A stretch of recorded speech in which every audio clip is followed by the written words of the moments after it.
పాపాలు అలా ఇగ్నోర్ చేయబడుతూ ఉంటాయేమో.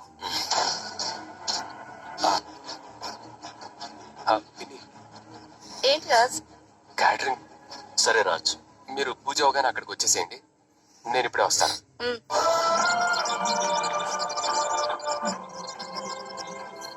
Happy birthday Kalyan. Thank you అన్నయ్య. నాకు తెలుసు అన్నయ్య, అని నీకు నువ్వు అనుకుంటే ఎలా రా? అర్చనలో అభిషేకం మా అమ్మ నా క్షేమమే కోరుకుంటుంది అన్నయ్య. కానీ నాకేది మంచిదో అది నువ్వు లేకపోతే ఎవరా? ఈ ఏర్పాట్లన్నీ చేసింది కళ్యాణ్. వాళ్ళ కొడుకు పేరు మీద ఇన్ని చేస్తున్నారే, అదే కొడుకుని పిలిచి చేస్తే నువ్వు అడిగిన ప్రశ్నలో చాలా ప్రశ్నలు దాగున్నాయి అప్పు. ఏమో, ఆ భగవంతుడు ఈ రూపంలో మీ అందరినీ కలపడానికే. రండి.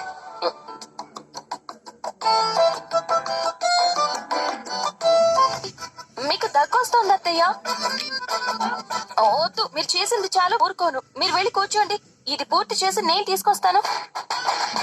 మర్చిపోయారు, మా అత్తగారి నుంచినా బాగుండేది.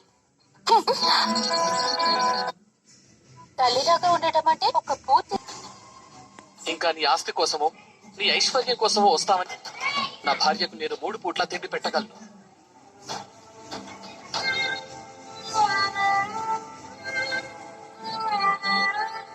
నా తమ్ముడి పుట్టినరోజు నాడు దుగ్గిరాల వారింటి ఖర్చుతో నిర్వహించే మేం ముగ్గురం అందరితో పాటు వానికి ఎవరొచ్చినా సంతోషంగా వడ్డించి తృప్తిగా కడుపు నిండా భోజనం. పదరా.